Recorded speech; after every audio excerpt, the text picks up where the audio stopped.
Buenas tardes a todos. Muchas gracias por participar en este Día Mundial de la Refrigeración organizado por Americ en el foro del World Refrigeration Day. El tema que yo quiero tocar con ustedes el día de hoy es monitoreo, compensación y ahorro de energía en sistemas de agua con glicol. Espero que sea de su interés. Vamos a estar en el chat contestando preguntas y, bueno, que disfruten la ponencia. Bueno, la presente ponencia pretende mostrar los razonamientos de mercado tecnológicos y sociales que han impulsado que más empresas tengan una solución de refrigeración en base a refrigerantes amigables al medio ambiente. Asimismo, quiero mostrarles las características y beneficios del monitoreo, compensación y ahorro de energía en los sistemas de refrigeración con glicol, utilizando la tecnología ultrasónica. A mí, en lo personal, me gusta dar un marco de referencia, es decir, probablemente muchos de ustedes son expertos en el tema. Lo que quiero nada más es ponerlos en un contexto que nos permite entender esta ponencia de principio a fin. Entonces, empezaría yo por comentar qué es un refrigerante. Los refrigerantes se utilizan como sustancias de trabajo en un sistema de refrigeración. Los fluidos aptos para refrigeración pueden clasificarse en refrigerantes primarios y secundarios.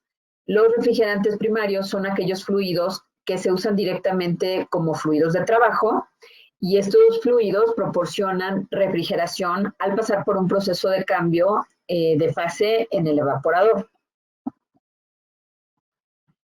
Por otra parte, los refrigerantes secundarios son aquellos líquidos que se utilizan para transportar energía térmica de un lugar a otro. Los refrigerantes secundarios también se conocen con el nombre de salmueras o anticongelantes. Vamos a ver la importancia de los refrigerantes. La eficiencia termodinámica en un sistema de refrigeración depende principalmente de las temperaturas de funcionamiento. Hay cuestiones prácticas importantes que se deben tomar en cuenta de acuerdo al tipo de refrigerante, como sería la aplicación, el diseño del sistema, el tamaño, los costos iniciales y de operación, la seguridad, la confiabilidad, la factibilidad y la facilidad del servicio, entre otros. Debido a varios problemas ambientales, como el agotamiento de la capa de ozono y los diversos refrigerantes utilizados, y así como el calentamiento global, esta relación nos ha llevado a que a últimas fechas se haga una selección de refrigerantes con mucha más visibilidad. O sea, ya están en la lupa esta selección. ¿Qué cambio en la consideración de los refrigerantes se han tenido? Y hay un parteaguas que nos indica cómo se han los refrigerantes ahora contextualizado en esta situación del cambio climático. Y para esto me voy a apoyar de esta lámina para explicar acerca del Acuerdo de París. El Acuerdo de París básicamente enmarca lo que sería una nueva era en el cuidado de lo que sería el medio ambiente. El objetivo es bajar 2 grados centígrados la temperatura global o limitarla en su caso.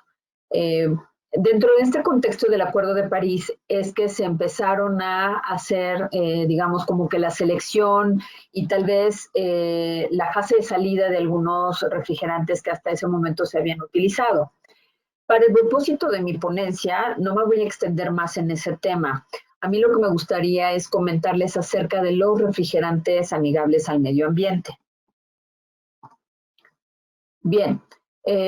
Como pueden ver aquí, estamos nosotros hablando que hay ciertos refrigerantes, algunos de ellos inorgánicos, otros de ellos orgánicos, etcétera, que ayudan a 2 temas fundamentales, que sería el PSG o potencial de calentamiento global y al PAO, que sería el potencial de agotamiento de la capa de ozono. Estas mediciones en los refrigerantes, como ustedes pueden ver en la gráfica, son nulos o muy bajos para los refrigerantes que nosotros estamos poniendo aquí. Y yo me quiero enfocar básicamente en lo que sería el agua. El agua, o R718, básicamente pues es un refrigerante que nos va a ayudar a tener costos, eficiencia, muy positivos y muy eficientes en lo que sería la aplicación de refrigeración. Y es así que comienzo con el tema principal de la ponencia. Estas serían las consideraciones más fundamentales para la utilización de los sistemas de refrigeración a base de glicol, entendiendo que el agua es el medio. Como ustedes pueden ver de la lámina anterior, pues es una solución que no contamina. Los circuitos son libres de fugas de refrigerante. También, como lo comentamos anteriormente, pues los ahorros de energía son considerables. Reduce al mínimo las cargas de gas en el sistema y también los mantenimientos son reducidos. Entonces, estas serían algunas de las consideraciones cuando las empresas deciden utilizar este método de refrigeración. A continuación, voy a enseñarles algunos tipos de circuitos hidráulicos y sus diferentes configuraciones. Esto no quiere decir que sean todos los sistemas que existen en el mercado, solamente estoy tomando de referencia algunos. Me gustaría agradecer a las personas que me pasaron información. Van a ver ustedes ahí en el pie de la lámina cuáles serían las aportaciones que yo recibí y básicamente es para ayudarnos de un contexto pues bien documentado para que ustedes vean cuáles son las soluciones actuales. Bien, comienzo por explicarles que vienen desde los sistemas dedicados hasta los sistemas múltiples. En este caso vamos a empezar a mencionar algunos de ellos. El primer sistema que tenemos aquí en la lámina sería tener un circuito primario de generación con un caudal constante. Y como podemos ver aquí, tenemos una única carga. También podemos tener un circuito primario a caudal constante, pero con múltiples cargas y con cargas variables. Puede ser una variación. Entonces, ustedes ven ahí los componentes. Tenemos las válvulas de 3 vías y tenemos algunos servicios con válvulas de 2 vías, en donde básicamente pues se está distribuyendo y se está limitando el paso de este fluido. Es decir, estos diseños son a los que yo me refería al inicio, dependiendo de la aplicación que ustedes requieran, y les estoy mostrando algunos solo para poner también en contexto lo que voy a mencionar posteriormente. Aquí tenemos otros tipos de sistemas. Tenemos circuito primario a caudal constante más un circuito secundario a caudal variable. Y entonces ahí nosotros ya vamos a empezar a ver, dependiendo de las necesidades y de la aplicación. Tenemos también un circuito primario a caudal constante más un circuito secundario a caudal variable, pero también a carga múltiple. Entonces ahí ya se va haciendo más compleja la instrumentación y más compleja también la medición. Otro circuito que tenemos nosotros es el circuito primario a caudal constante más un circuito secundario a caudal variable. Y ahí pueden empezar a ver cómo, por ejemplo, se pueden hacer, sistemas de generación múltiple asociados con un cabezal y de ahí se está distribuyendo las diferentes cargas. Este circuito primario a caudal constante más múltiple circuito secundario a caudal constante es otra variación. Aquí ustedes pueden ver cuáles son las temperaturas de retorno y suministro y también las temperaturas que maneja cada carga, que pueden ser diferentes entre sí. Entonces, tal vez ustedes ya se vayan poniendo en contexto de la aplicación que ustedes pueden estar pensando o el sistema que se adecua más a la aplicación que ustedes están pensando. Por último, quiero mencionar este ejemplo de un circuito primario a caudal constante con múltiples cargas o carga variable. Aquí les comento que, esta secuencia de operación ya viene un poco más descrita para poner en contexto el tema siguiente. Tenemos la regulación en función del caudal de agua, de la temperatura y de la presión hidráulica. Entonces, tenemos la modulación de la velocidad de la bomba en función de esta presión hidráulica. Tenemos la modulación proporcional de la potencia de los compresores en función de la temperatura del glicol. Y tenemos una banda proporcional adaptativa en función del caudal para una temperatura de impulsión constante. Asimismo, contamos con un bypass de caudal mínimo. Entonces, estos sistemas realmente nos pueden dar esa flexibilidad que la aplicación puede estar requiriendo, sea en una tienda de autoservicio, sea en un almacenamiento de bienes perecederos con múltiples zonas, y entonces ustedes ya van a poner ahí el contexto que ustedes requieran. Para traer un poco a la cuestión, digamos, el cálculo de la energía térmica y cómo la composición del fluido está directamente relacionado con ella, tenemos tres conceptos importantes: la densidad, la capacidad de calor y la viscosidad. Es decir, los cambios en la composición del fluido impactan lo que sería la energía térmica que nosotros vamos a calcular. Y esto está demostrado por esta fórmula que vemos aquí, en donde vamos a tener una integral derivada de lo que sería considerar el flujo volumétrico, la densidad, la capacidad de calor y también la diferencial de la temperatura del fluido. Entonces, este cálculo de la energía térmica nos va a mostrar que todas estas relaciones son directamente proporcionales, y entonces aquí se demuestra de una forma científica cómo la composición del fluido va a impactar directamente a esta energía. Bueno, la medición es también otro tema muy importante. Nosotros no podemos controlar lo que no podemos medir. Nosotros estamos poniendo aquí un ejemplo de lo que sería la medición de un fluido viscoso cuando no tiene una compensación y digamos, si tiene diferentes temperaturas, y el que sí tiene una compensación. Vamos a hablar un poco acerca de este tema. En la gráfica de la parte superior izquierda, nosotros podemos ver que tenemos diferentes curvas y diferentes temperaturas. Sin embargo, tenemos ahí una línea que es la posible banda de error.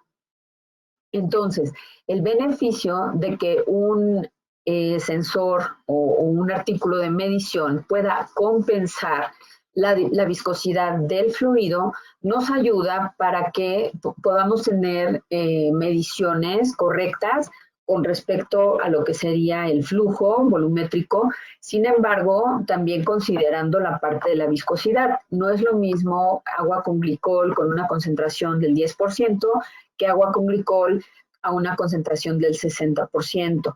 Entonces, vamos a hablar ahora de lo que significa las diferentes viscosidades y cómo pueden afectar al sistema. Empezaremos por mencionar los beneficios del monitoreo del glicol, que es la otra parte de que nos ocupa el día de hoy. Tengan en mente dos conceptos iniciales: monitoreo y compensación. En este caso ya demostramos un poco por qué es importante que nuestro sensor sea capaz de compensar la medición cuando la viscosidad del fluido es diferente. Y por el otro lado, ahora vamos a hablar acerca de lo importante que es el monitoreo del glicol. Entonces, podemos nosotros hablar de 4 beneficios principales. El primero de ellos siendo la eficiencia de la bomba. Cuando nosotros tenemos un contenido de glicol determinado, nosotros podemos tener una eficiencia de la bomba inicial. Cuando nosotros aumentamos la viscosidad de ese fluido, estamos reduciendo la eficiencia de la bomba. Como consecuencia de la viscosidad, la caída de presión en nuestro sistema se va a incrementar. Entonces vamos a requerir de un bombeo mayor. Al requerir un bombeo mayor para la misma cantidad de agua, simplemente estamos bajando la eficiencia de la bomba. Podemos hablar del segundo beneficio también, que sería el intercambio óptimo de calor. Si el diseño manda un cierto porcentaje de concentración de glicol, estar por arriba o por debajo va a afectar negativamente este desempeño. Lo vamos a explicar más adelante.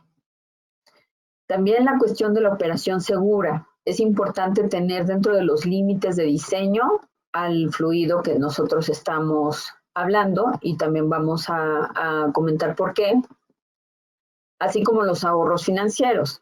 Recuerden que la ley de afinidad de bombas nos dice que el consumo eléctrico en HPs es la diferencia entre un flujo y otro, pero elevado al cubo. Es decir, si nosotros tenemos un flujo no óptimo y eso nos da un consumo en galones por minuto o litros por segundo, esto, cuando lo referimos hacia lo que debería ser lo normal que estuviera bombeando la bomba, pues vamos a encontrar que los ahorros o los desperdicios son elevados al cubo. Entonces, mover agua con glicol en cierta medida, en cierto volumen, obviamente va a impactar eléctricamente en una potencia al cubo. Bueno, vamos a hablar un poco acerca de la tecnología ultrasónica y por qué nosotros estamos conscientes de que es una tecnología avanzada que nos puede ayudar a resolver esta parte del monitoreo de sistemas de refrigeración. Vamos a hablar acerca de las características muy brevemente y de los beneficios de esta tecnología. Nosotros tenemos aquí lo que sería un espejo acústico. Esto es una vista transversal de lo que sería un sensor de flujo ultrasónico. Tenemos el fluido entrando y tenemos un espejo acústico. Vamos a tener un emisor y un receptor que son de los dos lados, el emisor receptor A y el emisor receptor B. Cuando el fluido pasa alrededor entre el emisor y el receptor A y B, lo que va a haber es un tiempo de tránsito. Pero este tiempo de tránsito también se tiene que revisar con respecto a la temperatura. Entonces, el sensor de flujo cuenta con un sensor de temperatura interno. Entonces, estas ondas ultrasónicas que se van tomando por el tiempo de tránsito, por la velocidad del fluido, es lo que va a generar un sonido.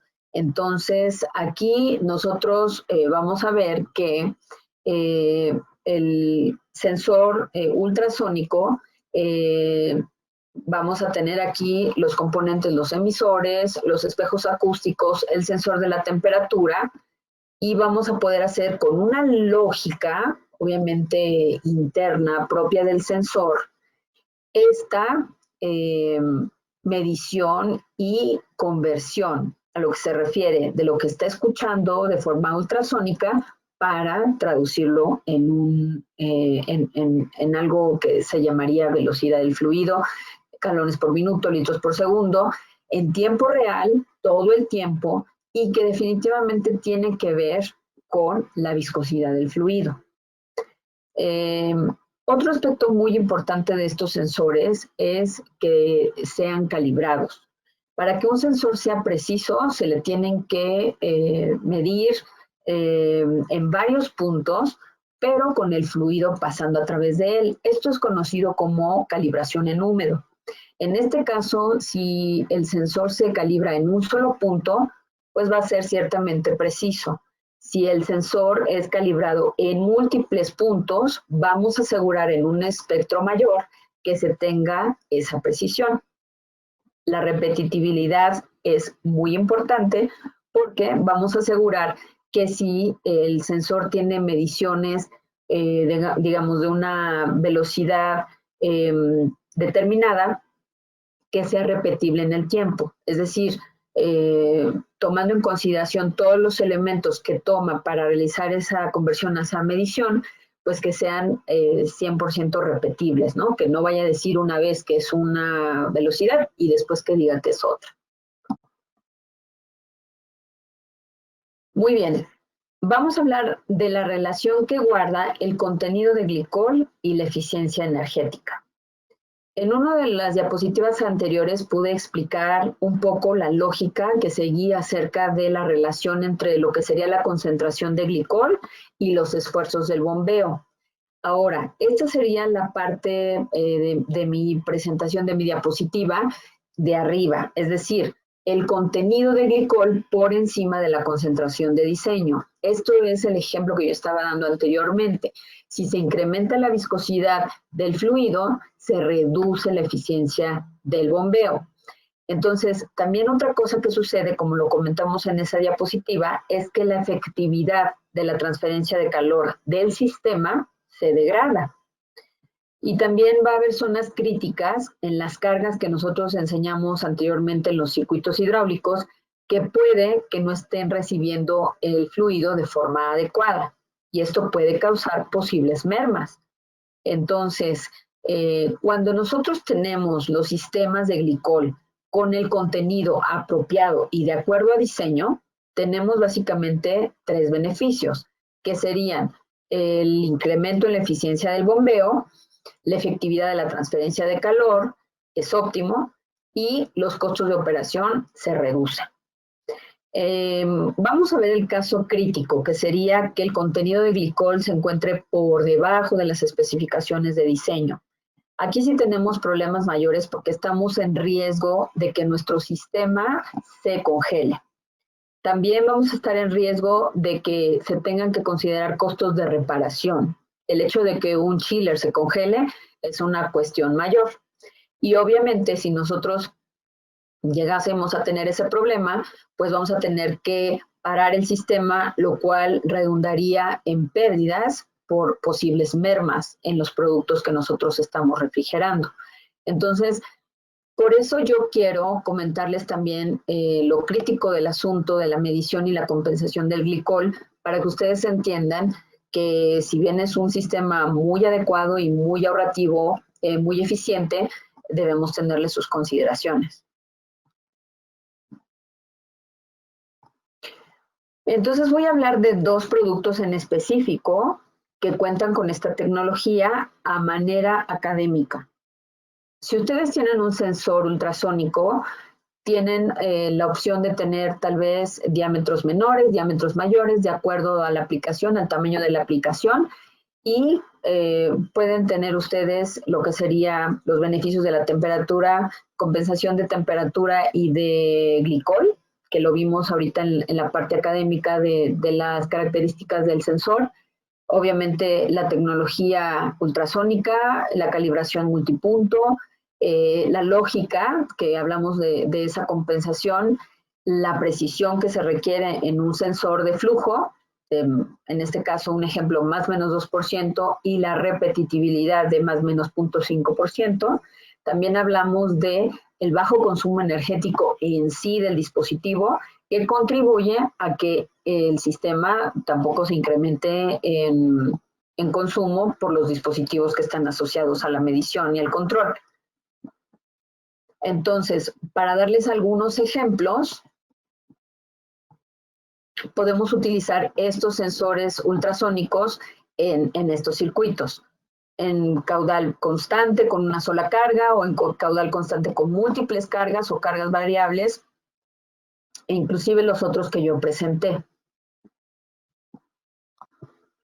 Ahora bien, quiero hablar de esta máquina, que es una válvula de energía para ciertos sistemas, en donde va a ser un producto que nos ayude a medir, observar, grabar y mostrar el desempeño del sistema. Entonces, esta válvula consta de varios componentes. El número 1 sería el actuador. El actuador conserva también las funciones de web server, de data logger, la conectividad hacia sistemas de control y automatización, como pueden ser protocolos BACnet o Modbus, el protocolo propietario llamado MP-Bus, y también la capacidad de que sea monitoreada y optimizada a través de una nube en el Internet de las Cosas. Como segundo punto tenemos también el sensor de flujo ultrasónico, que es un conjunto, es decir, aquí el sensor forma parte de este conjunto llamado válvula de energía. Pues ya lo vimos, las características son muy similares: flujo en tiempo real, calibrado en múltiples puntos, compensación y medición del glicol, que es muy importante para este tipo de sistemas. 2 sensores de temperatura, uno para el suministro y otro para el retorno, para poder realizar los cálculos de la medición térmica. Es decir, cuando tenemos este conjunto de sensor de flujo y sensores de temperatura, Internamente, la lógica que vamos a explicar un poquito más abajo nos va a ayudar a hacer esa medición automática de la energía térmica que se está pasando a través de ese sistema. En la lógica interna también contamos, aparte del cálculo de la energía térmica, con el manejo del delta T. Es muy importante, como lo vimos en algunos sistemas presentados anteriormente en los circuitos hidráulicos, en donde ustedes tienen varias temperaturas diferentes. Algunas quieren que la temperatura que llega al sistema sea de 6, de 2, de 0, de -2, de -4, dependiendo. Pero si tu sistema es de carga variable y de velocidad variable de bombeo, pues obviamente necesitamos realizar varias cosas. Necesitamos compensar esos cambios en la presión de la tubería, y con esto esta válvula nos ayuda a que el sistema sea independiente de la presión, y también vamos a tener que manejar el hecho de que potencialmente, si no queremos que se baje el delta T, la diferencial de temperatura entre la entrada y la salida, tendremos que habilitar este módulo para que nos cercioremos de que la temperatura está llegando y se está haciendo el intercambio adecuado en este circuito de enfriamiento. Es muy importante porque hay ciertos tipos de refrigeración que van a requerir que la temperatura sea constante independientemente de los cambios del sistema, por el tipo de refrigeración que estemos utilizando, el tipo de producto que estemos conservando. Entonces, también vamos a tener la posibilidad de hacer la optimización de nuestro sistema, de cada una de estas válvulas, a través de la nube. Y esto incluye lo que sería, por ejemplo, modificarle los firmwares o alguna cuestión que se pueda optimizar, como precisamente los rangos de delta T o la potencia máxima que queremos que tenga esta válvula. Entonces, todos estos módulos viven dentro de la válvula y son programas de control específicos para estas aplicaciones, para ayudar a que el desempeño de nuestro sistema de refrigeración sea óptimo.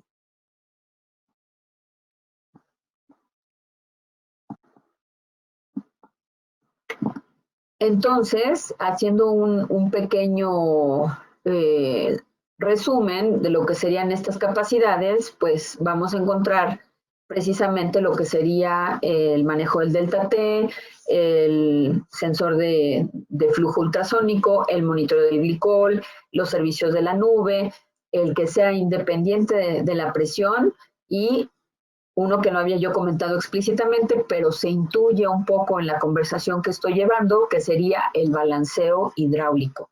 Los sistemas de refrigeración con cargas variables deben ser balanceados, pero en toda la carga, desde 0 hasta el 100%. Un ejemplo en donde se puede utilizar esta tecnología sería en este tipo de circuitos hidráulicos, en donde ustedes tienen la modulación de la velocidad de la bomba en función de la presión hidráulica. Las compensaciones de estos cambios en la presión van a ser absorbidos por esta válvula, al mismo tiempo que se mide y se compensa y se controla el fluido. Inclusive, a través de hacer una secuencia de operación en el sistema de control del sistema, se pueden habilitar alarmas. Generalmente los sistemas de glicol, cuando se sube o se baja de los rangos mínimos y máximos especificados en el diseño, pueden causar el que se dé una alarma y este se tome como un aviso para que la persona de operación vaya, realice la medición en sitio de lo que sería el glicol y se realice la compensación.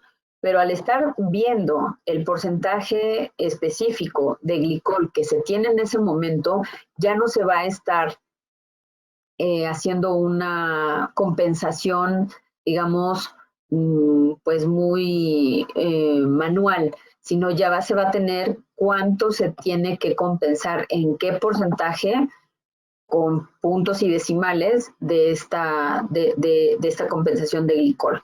Entonces, esto nos ayuda para tener certidumbre de que los sistemas estarán operando 100%.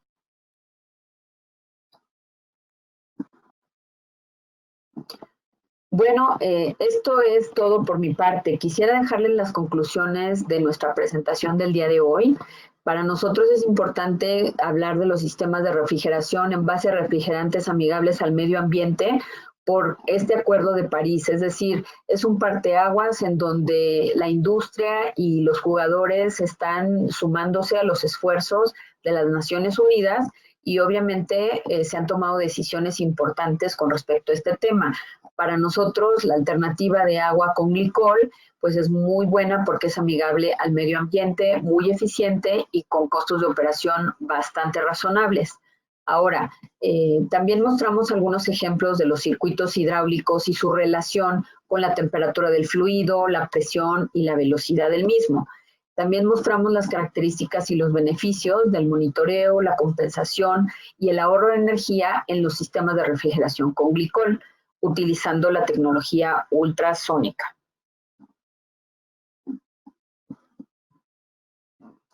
Pues es momento de continuar con más preguntas y respuestas. Si ustedes tienen alguna duda, por favor les dejo mis datos, mi correo electrónico y con mucho gusto estaré para ustedes para ahondar más acerca del tema. Agradezco nuevamente a Americ por la oportunidad de participar en este webinar y feliz día de la refrigeración mundial. Muchas gracias.